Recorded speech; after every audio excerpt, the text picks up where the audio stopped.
talk about a weird day. Bristol, Mike Mullen from MikeMullen.net. Pretty standard out on the racetrack. Greg Biffle on the pole. He's hot. 3/3. First 3 races and on the pole for the 4th. Leading the NASCAR Sprint Cup points. Fine, good. A.J. Allmendinger on the outside front row for Sunday's Food City 500. But the real stories, I don't even know where to begin. First, let's start with Bruton Smith. It's his track, Bristol Motor Speedway, Friday, and Bruton had a lot of stories. First off, he's going to build a copy of Germany's Nürburgring, the legendary race course in the woods about 2 hours from Frankfurt in the Las Vegas desert. I'm not quite sure what that's all about. Won't say exactly where, and won't say exactly who's got the money. Won't say a lot about it, except he's been thinking about it for about 3 years, and it's going to be a test track only, no racing.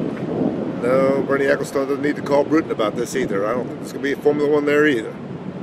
Okay, Nürburgring, Bruton Smith, Las Vegas.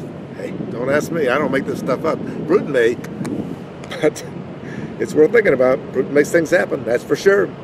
The second Bruton Smith story, New Hampshire Motor Speedway, Loudon. He says he's applied for one of those casino licenses. You know, like Las Vegas casinos, like crap tables and blackjack and all the table games. Yep. If New Hampshire passes that bill, he hopes to have one of those franchises for his Loudon, New Hampshire track.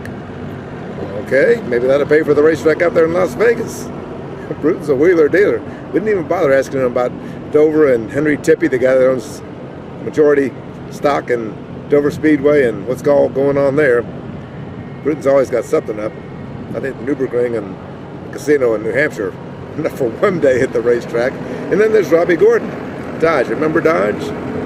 They just lost Roger Penske, okay? And the only team they've got lined up for 2013 is going to be Robby Gordon. Robby Gordon tried to crank his engine up today in his Dodge to go out and practice and qualify. Engine wouldn't turn over. Probably something with the EFI systems they got in these cars. Robby left it to his engineers with the McLaren bunch. 4 of them worked on that car for an hour and a half, couldn't get it to fire. Robby didn't make the race. Had to go home, no practice. Can't qualify. Hey, I went over and asked NASCAR about that. They shrugged their shoulders. They go find the McLaren people. I'm out here looking for the McLaren people. Nowhere to be found. If you ask me, it's a black eye for NASCAR, McLaren, and this whole EFI deal.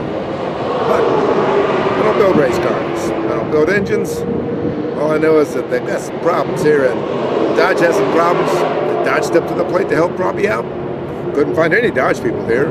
Haven't seen Ralph in, I don't know how long. The guy that's supposed to run Dodge. Dodge has some major league public relations problems. So does NASCAR, so does McLaren. Is there anybody around here who cares? Is there anybody around here covering for the media anymore? Well, if you're not with TV, you probably just don't count. But we're here for you. Mike Mullen from MikeMullen.net. Friday, Greg Biffle on the pole, and we got some questions to ask if we can find the people with the answers. Mike Mullen from MikeMullen.net. Bristol Motor Speedway.